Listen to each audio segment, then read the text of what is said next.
Alors, le sujet chaud du moment, en ce moment sur Bitcoin, c'est Stratégie Bitcoin de Michael Saylor, son entreprise qui a plusieurs produits qui permet de vendre des actions et de récupérer de l'argent pour acheter du Bitcoin. Hein, c'est un petit peu de l'achat de Bitcoin en levier, on peut dire ça comme ça, vulgairement, très vulgairement.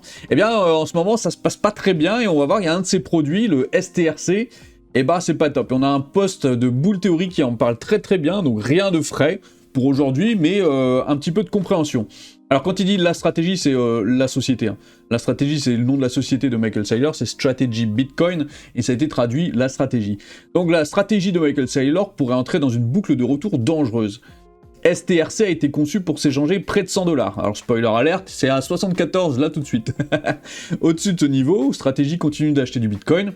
En dessous, les achats sont censés s'arrêter tandis que les liquidités sont reconstituées à la place. Ce mécanisme a commencé à se fissurer en mai. Strategy a dépensé 1,5 milliard de dollars en liquidités pour racheter des obligations convertibles arrivant à échéance en 2029.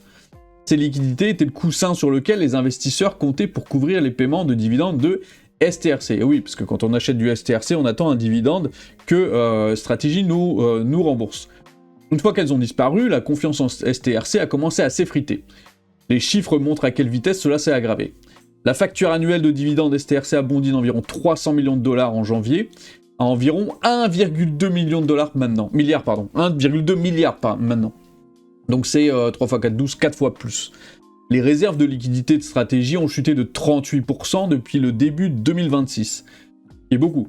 La couverture des dividendes est passée d'un peu moins de 3 ans de marge à environ 10 mois. Là, ça commence à être un petit peu critique. Stratégie a ensuite essayé quelque chose qu'elle n'avait jamais fait auparavant, vendre directement du Bitcoin pour reconstituer les liquidités. La vente était modeste, c'est 32 Bitcoins si ma mémoire est bonne. Elle a tout de même fait bouger le prix du Bitcoin de manière notable. Et oui, parce que ça a donné un mauvais signal, les gens ont vendu du Bitcoin. C'est pas bon, ce seul test a révélé la véritable contrainte. La stratégie ne peut pas vendre une quantité significative de Bitcoin sans faire baisser le prix, et elle ne peut pas non plus vendre de grandes quantités de MSTR, donc MicroStrategy c'est l'action principale, puisque l'action est déjà en forte baisse par rapport à ses sommets. C'est là que la boucle de retour entre en jeu. STRC qui s'échange en dessous de 100$ force Strategy à augmenter le rendement des dividendes pour le ramener vers la parité. Et oui, donc là en ce moment, vu que c'est à ce prix-là, les dividendes devraient augmenter, c'est peut-être, je sais pas, 20 ou 25%.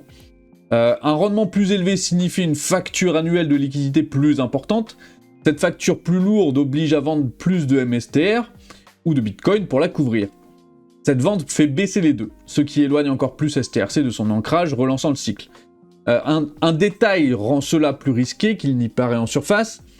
STRC est une action préférentielle qui se situe au-dessus de MSTR, dans l'ordre de priorité de remboursement. Oui, parce qu'il y a des priorités de remboursement. Ils ont 5 produits, donc MSTR, STRC, STR, je sais plus les autres, STR, il y en a d'autres, Stretch, Strife, je crois, il y en a d'autres, donc bref, STRF, et donc en fait, STRC est largement devant MSTR, enfin largement, il est juste devant MSTR, donc c'est pas bon du tout. C'est-à-dire que ils vont devoir d'abord rembourser les gens qui sont dans le STRC avant de rembourser les gens qui sont dans le MSTR. Si Strategy devait un jour démanteler complètement STRC, ses détenteurs seraient remboursés intégralement avant que les actionnaires de MSTR ne voient quoi que ce soit. Et les obligations STRC en cours s'élèvent à environ 10 milliards de dollars, ce qui est beaucoup. À l'heure actuelle, MSTR est tombé en dessous de 100$ pour la première fois depuis mars 2024, le Bitcoin a chuté en dessous de 60 000$, et le programme de vente d'actions de Strategy a été suspendu. Les analystes estiment que Strategy aurait besoin d'environ 2,4 milliards de dollars en réserve, rien que pour restaurer 24 mois de couverture des dividendes. 24 mois, c'est énorme. Ça fait 2 ans. Ça peut être long. Le marché ne price pas un effondrement immédiat. Il price une entreprise dont les 2 principaux outils de financement, MSTR et Bitcoin, sont tous 2 contraints en même temps. Donc voilà, c'est la news, c'est inquiétant. On peut se poser la question, où est-ce qu'on va? Qu'est-ce qui se passe? Est-ce qu'ils vont trouver une solution? Est-ce qu'ils vont trouver une petite astuce peut-être, je sais pas, ou des investisseurs un petit peu qui veulent renflouer, qui veulent les aider? Ou est-ce que Bitcoin va continuer à monter? Je ne pense pas parce qu'il est en train de descendre. Donc c'est un peu compliqué. Mais on voit ici Justin Michael Saylor hints at buying more Bitcoin. Donc Michael Saylor continue d'acheter du Bitcoin. Et il a l'air plutôt toujours positif. Après, de toute façon, c'est pas Michael Saylor qui achète directement, c'est C'est ces produits qui font que le Bitcoin est acheté. Mais quand on regarde STRC et quand on regarde Bitcoin surtout, qui aujourd'hui n'est pas dans un très très bon état, là on est vraiment à la limite de la limite de la limite de repartir dans un bear market bien profond. Je pense qu'on n'a pas encore atteint le bottom. Moi le bottom, hein, je vous en ai parlé plusieurs fois. À titre perso, je le vois à 49 000. Maintenant, je joue un petit peu avec une boule de cristal. Je n'ai pas de boule de cristal en vérité, et ça peut descendre plus bas, tout comme ça peut être maintenant. Je ne sais pas, et ça, c'est à vous de gérer votre risque.